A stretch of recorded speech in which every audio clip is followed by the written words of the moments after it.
전도서 3장입니다. 범사에 기한이 있고 천하만사가 다 때가 있나니 날 때가 있고 죽을 때가 있으며 심을 때가 있고 심은 것을 뽑을 때가 있으며 죽일 때가 있고 치료할 때가 있으며 헐 때가 있고 세울 때가 있으며 울 때가 있고 웃을 때가 있으며 슬퍼할 때가 있고 춤출 때가 있으며 돌을 던져버릴 때가 있고 돌을 거둘 때가 있으며 안을 때가 있고 아는 일을 멀리할 때가 있으며 찾을 때가 있고 잃을 때가 있으며 지킬 때가 있고 버릴 때가 있으며 찢을 때가 있고 꿰맬 때가 있으며 잠잠할 때가 있고 말할 때가 있으며 사랑할 때가 있고 미워할 때가 있으며 전쟁할 때가 있고 평화할 때가 있느니라. 일하는 자가 그의 수고로 말미암아 무슨 이익이 있으랴. 하나님이 인생들에게 노고를 주사 애쓰게 하신 것을 내가 보았노라. 하나님이 모든 것을 지으시되 때를 따라 아름답게 하셨고 또 사람들에게는 영원을 사모하는 마음을 주셨느니라. 그러나 하나님이 하시는 일의 시종을 사람으로 측량할 수 없게 하셨도다. 사람들이 사는 동안에 기뻐하며 선을 행하는 것보다 더 나은 것이 없는 줄을 내가 알았고 사람마다 먹고 마시는 것과 수고함으로 낙을 누리는 그것이 하나님의 선물인 줄을 또한 알았도다. 하나님께서 행하시는 모든 것은 영원히 있을 것이라. 그 위에 더할 수도 없고 그것에서 뭘 덜할 수도 없나니 하나님이 이같이 행하심은 사람이 그의 앞에서 경외하게 하려 하심인 줄을 내가 알았도다. 이제 있는 것이 옛적에 있었고 장래에 있을 것도 옛적에 있었나니 하나님은 이미 지난 것을 다시 찾으시느니라. 아멘. 하나님께서 이미 모든 때를 정해놓으셨다고 전도서 기자가 증가하고 있습니다. 하나님께서 때를 정해놓으셨다라는 것은 인생의 입장에서는 인생이 그 하나님이 정해놓으신 때를 변화시키거나 바꿀 수 없다라는 거죠.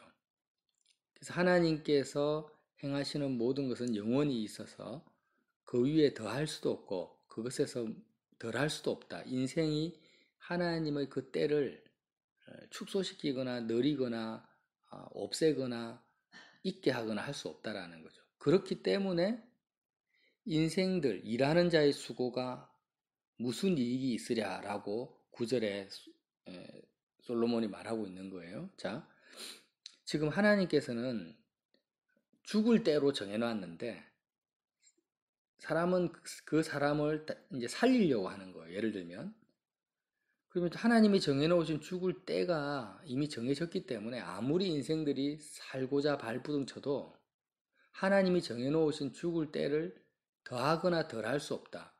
바꾸거나 변개시킬 수 없기 때문에 인생의 그 수고가 아무런 유익이 없다, 이익이 없다라는 거예요. 그래서 심을 때가 있고 심은 것을 뽑을 때가 있고 전쟁할 때가 있고 평화할 때가 있는데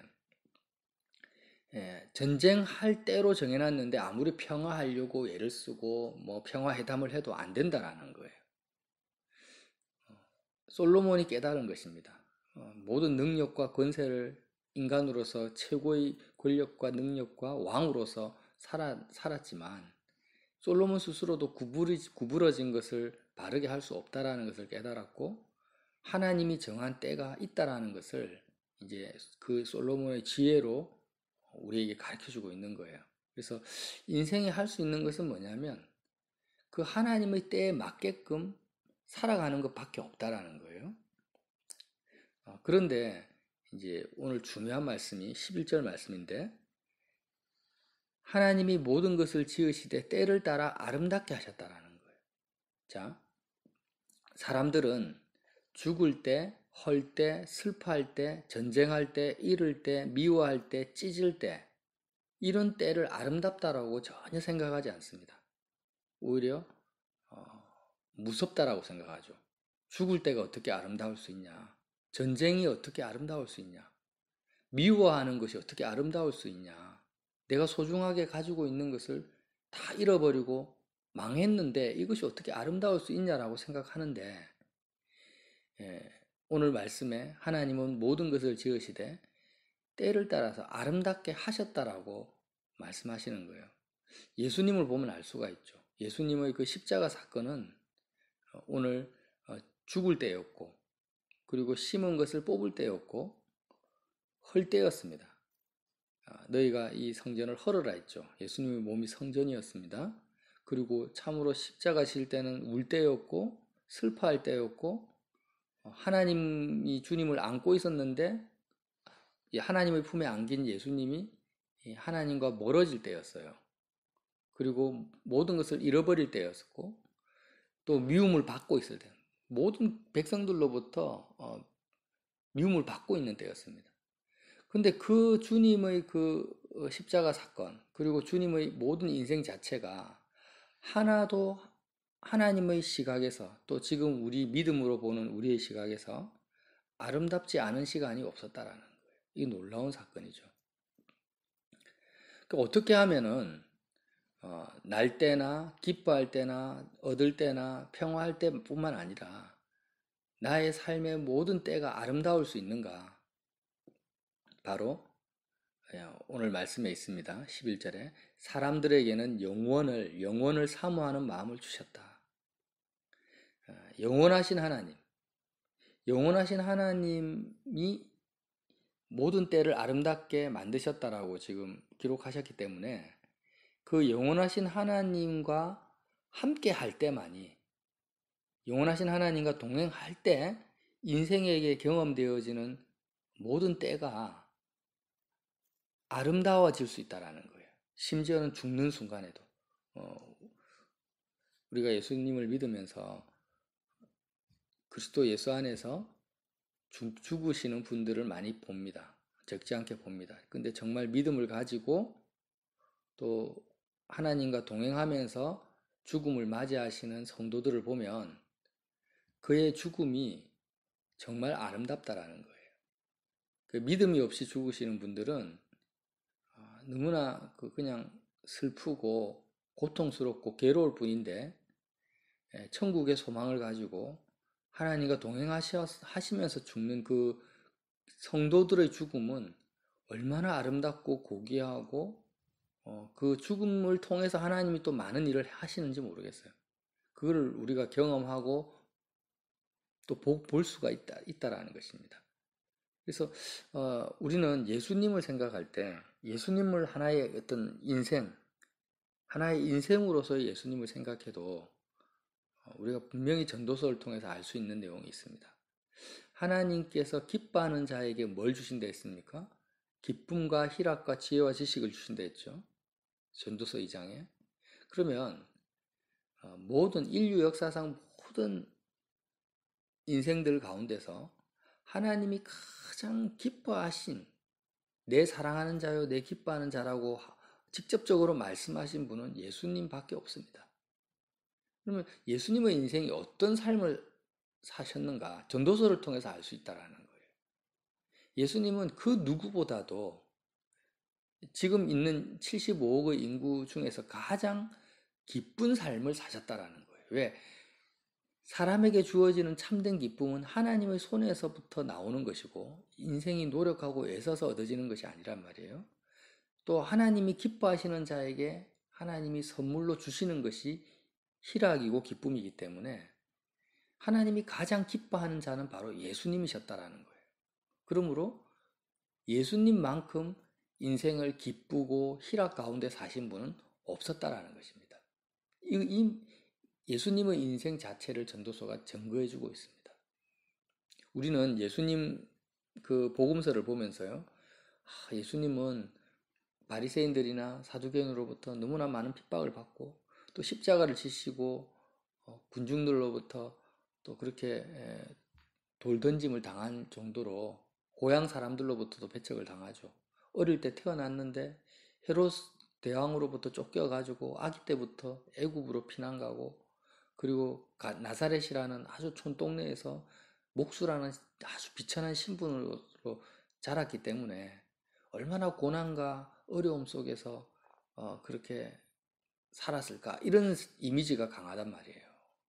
근데 실상 예수님의 그 마음을 보면은 또 삶을 보면은 전도서를 통해서 알 수 있는 건 뭐냐면 인류 역사상 그 어떤 인생보다도 가장 하나님이 주시는 기쁨과 희락 가운데서 또 다시 말하면 재밌는 인생을 사신 거예요. 우리는 사람들은 재미있게 살기를 원합니다. 근데 예수님의 인생이 가장 희락과 기쁨과 재미가 넘쳤다라는 것을 잘 믿질 않는 거예요. 왜냐하면 겉으로 드러나는 사건들에만 자꾸 마음을 주니까. 그러나 내면적인 것, 실질적인 것은 뭐냐면 예수님이 가장 재미있는 인생을 사셨고 기쁨과 희락이 넘쳤다라는 거예요. 그리고 또 하나, 예수님의 모든 때, 이제 우리가 보기에 죽을 때, 또 핍박받을 때, 사람들로부터 멸시받을 그때가 또 어떻다라는 거예요. 가장 아름다웠다라는 거예요. 그래서 우리가 영원하신 하나님, 전도서가 딱 두 가지를 지금 분리해서 말합니다. 해 아래에서 수고하는 인생. 해 아래에서라는 것은 이 땅에서 이제 90년, 100년이라는 이 인생의 그 테두리 안에서 수고하는 것은 헛되고 아무 유익이 없다라고 단정을 짓고, 영원하신 하나님으로부터 나오는 것은 너무나 아름답고 선하고 기쁘고 의미 있다라고 이렇게 두 가지 시점을 딱 나눠서 지금 말씀을 우리에게 해주고 있습니다. 그래서 내가 해 아래에서 수고하지만, 몸은 해 아래에 있지만 오늘 모든 때를 아름답게 보낼 수 있도록 모든 시간을 아름답게 창조해 놓으신 영원하신 하나님과 함께 동행하는 사람은 어떻다라는 거예요. 하나님의 은혜와 선물 가운데서 인생을 살아갈 수 있다라는 거예요. 자, 11절에 사람들에게 영원을 사모하는 마음을 주셨느니라. 그러나 영원하신 하나님을 사모하고 영원한 삶을 내가 바라는 마음을 가지고 있지만, 그러나 하나님이 하시는 일의 시종을 사람이 청량할 수 없게 하셨다는 거예요. 자, 하나님이 하시는 일의 시종이라는 것은 하나님의 시작과 끝나는 때를 사람이 알 수 없다라는 거죠. 지금 내가 갑자기 언제 재산을 잃어버릴지, 내가 언제 죽을지, 나에게 어떤 슬픈 일이 닥칠지는 그 때를 내가 알 수가 없어요. 예수님을 믿어도 알 수가 없고, 심지어는 하나님과 동행해도 온전히 알 수는 없습니다. 그러면 어떻게 해야 될까요? 그 모든 때를 내가 그것을 몰라도 상관이 없다라는 거예요. 내가 죽을 때를 모르고 전쟁할 때를 모른다 할지라도, 내가 망할 때를 모른다 할지라도 상관이 없다라는 거예요. 왜요? 그 모든 때는 다 지나갈 것이니까. 다 나그네 인생길로 다 지나가 버리고 결국 남는 것은 뭡니까? 지금 나와 함께 하시는 영원하신 하나님이 나의 마음속에 보화로 유일한 기업으로 소유로 남는 자는 그 모든 때를 아름다운 때로 보낼 수 있다라는 말씀을 하고 있는 거예요. 그러니까 내 속에 영혼에 대한 개념이 없어요. 그냥 해 아래서 행하는 이 땅에서 인생이 전부야. 그리고 영원하신 하나님의 그 행사에 대해서는 관심이 없고 영혼의 개념 자체도 없는 상태에서는 평화할 때라든지 얻을 때라든지 칭찬받을 때, 성공할 때만 기뻐할 수가 있죠. 잃어버릴 때나 전쟁할 때나 죽을 때는 절대 기뻐할 수가 없어요. 그러나 영원하신 하나님을 내가 소유하고 있고 그분을 경외하고 있고 그 하나님을 나의 유일한 재산으로 소유로 붙잡고 있는 성도들은 모든 때를 아름답게 보낼 수 있다.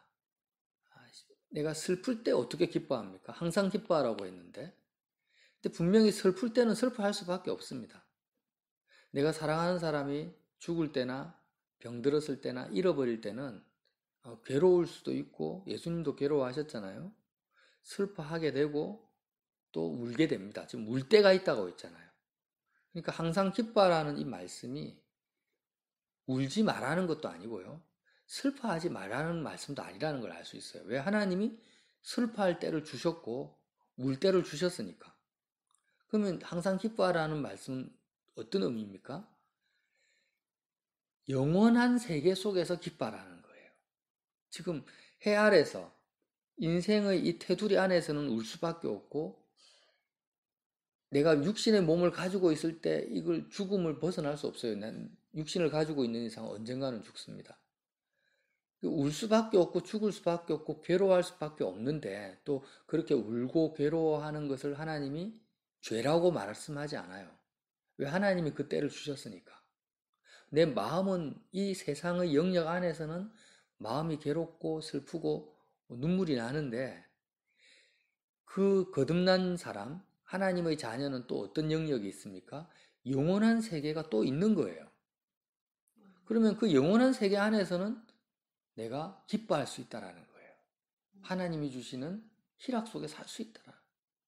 인생의 테두리 안에서는 지금 분명히 전쟁을 하고 있는데 지금 대한민국하고 뭐 중국하고 일본하고 전쟁할 수 있잖아요. 무역 전쟁도 하고.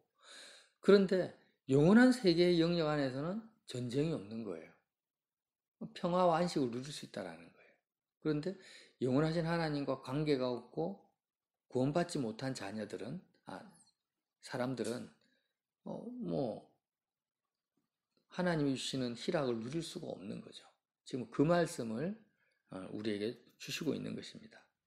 그래서 13절에 사람마다 먹고 마시는 것과 수고함으로 낙을 누리는 그것이 하나님의 선물인 줄 또한 알았도다. 다시 한번 기쁨은, 희락은 사람의 애씀에서 나오는 것이 아니라 하나님의 선물이다. 선물은 공짜로 주어지는 거잖아요.